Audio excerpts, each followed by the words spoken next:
Hello, thanks for joining me, astrologer Patrick Arundell, for your astrological overview for week commencing the 10th of April.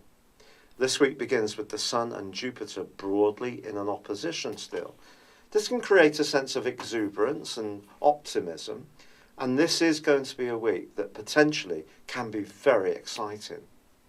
This is because on Tuesday the Sun goes into a conjunction, so it's side by side with Uranus, the planet of surprises, the planet of restlessness, the planet of freedom, the planet of truth in some ways. Now the two together in Aries is a very lively mix. If there is any situation where you felt hugely constrained, this can push you to be much more minded to step outside what you know, to push the boundaries. And for all of us, getting outside of those comfort zones can actually be very exhilarating. But the two are also going to be combining with Mars, which is the ruler of Aries. So I feel that there is going to be a very Aryan type of energy pulsating around the heavens. So we may see some more risk-taking approaches. We may find in ourselves that we want to go for it a little bit more, but that doesn't mean to say that we're not going to want to see some tangible evidence of what we can move towards. Now later this week, the Sun is giving us an opportunity to firm things up even more, forging a great link to Saturn. Saturn, of course, is the planet of structure, and in the sign of Sagittarius, as he has been for just over 2 years, it's all about information and knowledge. And if our fact-finding missions this week are clear-minded, but also insightful enough to step outside the norm and be more innovative, then this is how we can work these energies in a very positive way. But getting our facts straight is going to be important.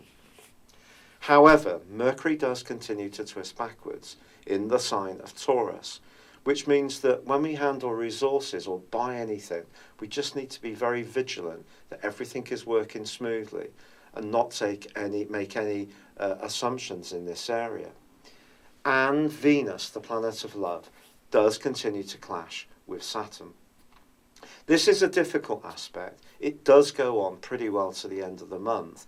But delightfully, Venus does end its retrograde on Sunday, which is something we can all celebrate. I think in this context, Venus is really blessed in Pisces, but the obstructive energies of Saturn, the restrictive energies of Saturn, means that there could be some pinch points in all sorts of relationships, but especially where there isn't a real understanding of what one another is trying to achieve.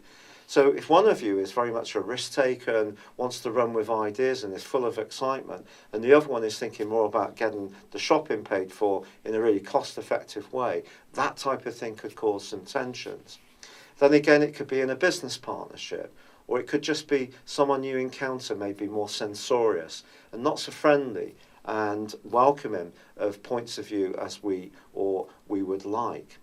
However, by the end of this week, I think if we just keep working at the vigilance, trying to overcome Mercury's retrograde, trying to be aware that relationships will need working at, but this week does offer a rich possibility, if we can, just push ourselves to just be motivated, and that can inject ongoing strands that are important to us with greater momentum, or it can get something brand new off the ground, which is really different, whether it's the way we dress, the music we listen to, or perhaps the people we're attracted to, or if you are more entrepreneurial, some kind of business project or idea.